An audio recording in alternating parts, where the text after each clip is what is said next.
రామమిందీవరదళశ్యామం రాజీవాయతలోచనం ఆలోగ్య నిర్దితాశాసం జానకీ రమణం భజే.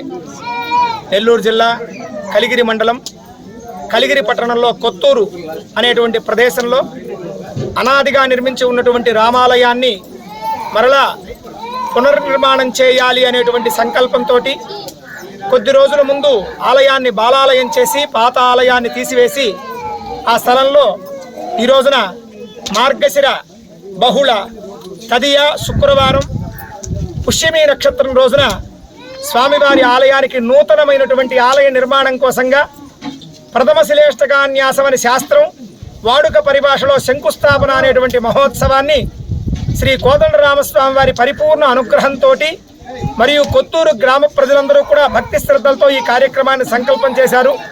ఈ కార్యక్రమానికి ముందుగా వైఖానస ఆగమోక్త ప్రకారంగా స్వామివారు ఈ గ్రామంలో ఉన్నటువంటి పండితులు సత్యం స్వామి మరియు వారి పుత్రులు మరియు నాది బ్రాహ్మణ క్రాక, నా పేరు రఘుప్రసాదు, మేమందరం కలిసి ఈ కార్యక్రమానికి నిర్విఘ్నంగా జరగడం కోసంగా మొట్టమొదటిగా విశ్వక్సేన పూజ, స్థలశుద్ధి కోసంగా పుణ్యాహవాచన, తరువాత ఆలయ నిర్మాణానికి కావలసినటువంటి స్థలాన్ని అంతా కూడా శుద్ధి చేయడం కోసంగా వాస్తు మండపారాధన, 81 మంది దేవతల ఆరాధన, వాస్తు కలశ ఆరాధన, అగ్ని ప్రతిష్ఠ, స్థాపన చేసేటువంటి శంకువుకి విశేషంగా పంచామృతములతో అభిషేకం, ఆ తరువాత సుముహూర్తానికి ముందుగా గర్తన్యాసం చేసి బ్రహ్మాది అష్టదిక్పాలకులకి ఆరాధన, తరువాత రత్నన్యాసం, గైరికము, మణిశిల, కాశీశం, పాదరసం, నవరత్నాలు, పంచలోహాలుగా చెప్పేటువంటి ధాతున్యాసాన్ని జరిపి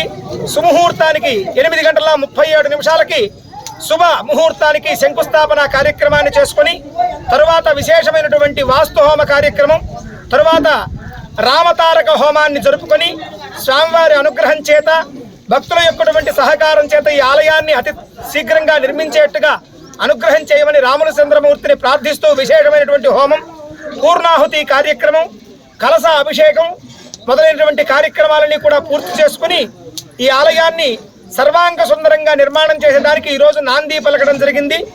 భక్తుల యొక్కటువంటి సహాయ సహకారములతోటి, ఈ కొత్తూరు ప్రజల యొక్కటువంటి ధన మాన ప్రాణ యొక్కటువంటి సహాయ సహకారములతోటి ఈ ఆలయాన్ని అతి శీఘ్రంగా నిర్మాణం చేసి మరలా ప్రతిష్ఠ జరుపుకొని 50 మంది భక్తులందరికీ కూడా రామచంద్రమూర్తి పరిపూర్ణమైనటువంటి కృపా కటాక్షాలు కలగాలని స్వామివారిని ప్రార్థన చేస్తూ అందరికీ కూడా శుభం కలుగాక. జై శ్రీరామ్.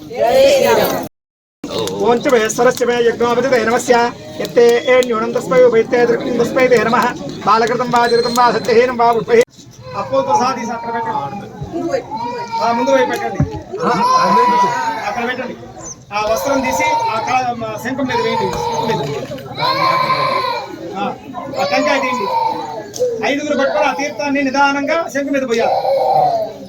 ఓం ఆ పక్కన పెట్టండి, అది 5గురు పట్టుకోండి, నిదానంగా మధ్యలో పైన పోయాలి. ఓం ధ్రువంతే రాజా వరుణో ధ్రువం దేవో బృహస్పతి ధ్రువంత ఇంద్రశ్చాగ్నిశ్చ రాజ్యం ధారయతాం ధ్రువం ధ్రువం ధ్రువేణ హవిషా విసోమో మృశామసి అదో ఓక ఇంద్ర కేవల ఇర్విశో బలిహతస్కరతో ధారా సప్తశుమాన్ హేషో సరత్సరిచ్చ పరిపూరదేషు అపోపి గృహ్ణన్ ప్రతిపాదయిష్యే శృణోమి దత్తాగు సుశరగు శిశర్మ అయం ముహూర్త సుముహూర్తో అస్తు. జై శ్రీరామ్, జై